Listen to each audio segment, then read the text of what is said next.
بسم اللہ الرحمن الرحیم۔ جن جن اعضاء کے اوپر آپ پانی ڈالتی ہیں اور جہاں جہاں آپ مسح کرتی ہیں ان اعضاء سے کیے گئے وہ سب گناہ معاف ہوتے چلے جاتے ہیں۔ یہ جو اعضاء وضو کا جو پانی ہے ایک لحاظ سے یہ جو بہہ رہا ہے آپ کے اعضاء سے ہوتا ہوا اور پھر گر رہا ہے وہ یہ گویا آپ کے تمام گناہوں کو بہا کر لے جا رہا ہے کہ اتنا اہم ترین موضوع اور اتنی اہم ترین یہ عبادت ہے۔ اور انسان اگر فجر کے وقت وضو کرے تو پچھلی رات جو گزری ہے اس کے تمام گناہوں کا ایک کفارہ بن جاتی ہے چیز۔ اور اسی طرح سے رات کے وقت وضو کرے تو دن کے تمام کیے گئے گناہوں کا ایک کفارہ بن جاتا ہے، جب ہی رات کو وضو کر کے سونے کا بڑا ثواب۔ اور باقاعدہ ایک عالم دین کو جب خواب میں کسی نے دیکھا، ایک مرد عارف نے دیکھا کہ بڑے آرام اور خوشی کے ساتھ جنت میں چہل قدمی کرتے پھر رہے، تو ان سے پوچھا کہ آپ کے جنت میں آنے کا سبب کیا ہوا؟ علماء نے جو حکایات لکھی ہیں عرفا کی اس میں یہ بات بیان کی گئی کہ پوچھا کہ اتنا بہترین انجام آپ کا کیسے ہوا، اتنی آسانی سے جنت کو آپ نے کیسے حاصل کر لیا؟ تو اس مرد مومن نے بات بیان فرمائی کہ میں زیادہ تر اوقات میں باوضو رہا کرتا تھا، ان وجوہات کی بنا پر میں جنت میں انتہائی آرام اور سکون کے ساتھ ہوں۔ اور ہمیشہ باوضو رہنے میں جس کو دائم الوضو کہا جاتا ہے، دائم الوضو رہنے میں بڑے فائدے ہیں، اور کتنے ہی علماء کے متعلق اور بزرگان کے متعلق ہمیں ملتا ہے کہ جو ہمیشہ باوضو رہا کرتے تھے۔ شہید مطہری جو آپ کو الٹے ہاتھ پہ نظر آ رہے ہیں اور دائیں طرف سید محمد حسین طباطبائی ہیں، دونوں افراد کے متعلق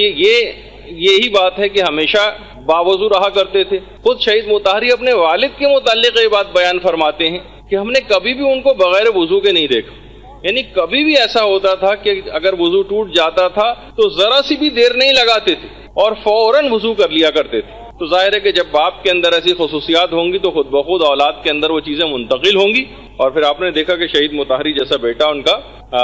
پروردگار نے ان کو دیا، جامع شہادت بھی نوش کی اور اسلام کی کتنی خدمت۔ تو بعض اوقات والدین کی اس طرح کی گئی نیکیاں وہ سب ان کی اولادوں میں ظاہر ہوتی۔ اسی طرح سے امام خمینی علیہ الرحمہ ہمیشہ کوشش کرتے تھے باوضو، حتیٰ کہ اگر کبھی سفر بھی میں جاتے تھے، ویران و بیابان جگہوں سے بھی گزرا کرتے تھے، تو کبھی ایسا نہیں ہوتا تھا کہ اپنے آپ کو بغیر، ورنہ سفر میں آدمی کو مشکلات ہوتی، وضو کہاں کرے، کہاں کرنے جائے، کیسے، تو ٹھیک ہے اگر وضو ٹوٹ گیا تو اپنا سفر انسان جاری رکھتا ہے، نہیں، دائم الوضو رہا کرتے تھے۔ تو ہمیشہ انسان کو بھی یہی کوشش کرنی چاہیے۔ اور وضو کے اندر بھی امام خمینی کوشش کرتے تھے، جو ان کی سیرت میں بھی ملتا ہے،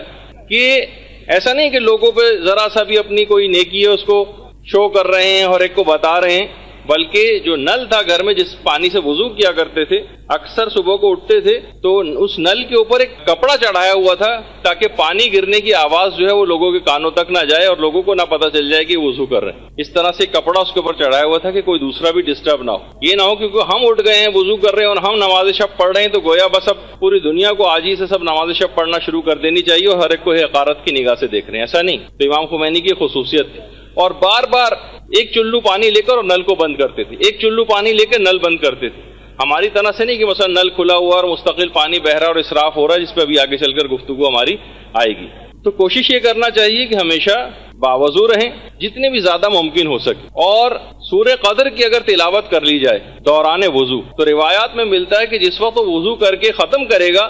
تو بالکل ایسا ہی ہو جائے گا جیسے ابھی پاک و پاکیزہ بطن مادر سے پیدا ہوا، تمام گناہوں سے پاک ہو جائے گا جو بھی دوران وضو سورہ قدر کی تلاوت کرے گا۔ کتنا ٹائم لگتا ہے؟ چند سیکنڈز لگتے ہیں، 1 منٹ کے اندر سورہ قدر پڑھ لی جائے گی اور اتنا عظیم ثواب دلوانے والی چیز جس کی طرف سے اتنا صرف نظر کیا جاتا ہے، اور سستی اور کاہلی میں ان ثوابوں کو، اتنے عظیم ثوابوں کو ہاتھ سے کھویا جاتا ہے۔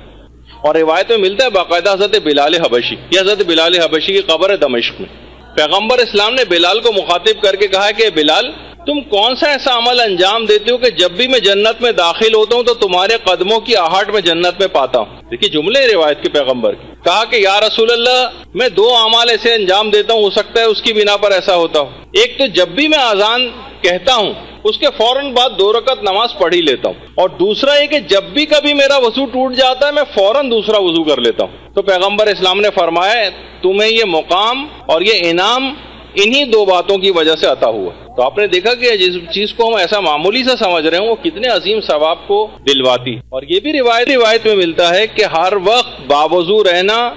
بلکہ باوضو رہ کر مسجد انسان اگر چل کے جائے، گھر سے وضو کر کے جائے، تو یہ عمل اس کو حج کا ثواب دلواتا ہے۔ بہت سے وضو خانے میں جا کر کریں گے، اس کا اپنا ثواب ہے، لیکن گھر سے اگر کوئی شخص وضو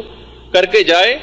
تو یہ اس کو حج کا ثواب دلواتا ہے۔ اور وہ تو ابھی میں نے آپ کی خدمت میں پیش کیا ہی کہ اتنی اہمیت ہے کہ ہر موقع پر، حتیٰ کہ جب جنگ ہو رہی ہے، جہاد ہو رہی ہے، فوجی اس وقت بھی اپنے آپ کو باوضو رہ کر، چاہے نماز نہیں بھی پڑھنا ہو تب بھی حالت وضو میں اپنے آپ کو رکھتے ہیں مجاہدین، تاکہ اس حالت میں ان کو شہادت کی موت آئے جس وقت وہ وضو کی حالت میں بھی ہو۔ اور امیر المومنین علیہ الصلوۃ والسلام بھی جملہ ارشاد فرماتے ہیں، اللہم صلی علی محمد وعلی محمد، کہ ایک زمانہ ایسا آئے گا کہ جب تم لوگ اس زمانے میں برائیوں کو بہت زیادہ پاؤ گے، اس زمانے میں برائیاں بہت زیادہ ہو جائیں گی،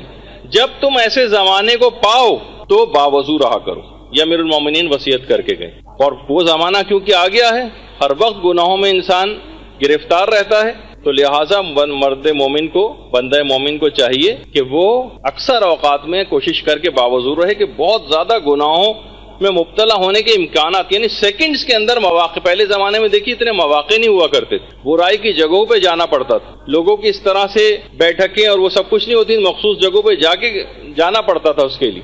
لیکن کیا ہے کہ اب وہ تمام چیزیں، برائی کی سب چیزیں گھروں میں آ گئیں، ٹی وی کی صورت میں آ گئی ہیں، ڈش اینٹینا کی صورت میں آ گئی ہیں، موبائل کی صورت میں آ گئی ہیں، کتنی صورتوں میں موجود ہو گئیں۔ تو انسان کوشش کر کے زیادہ تر اوقات میں باوضو رہے،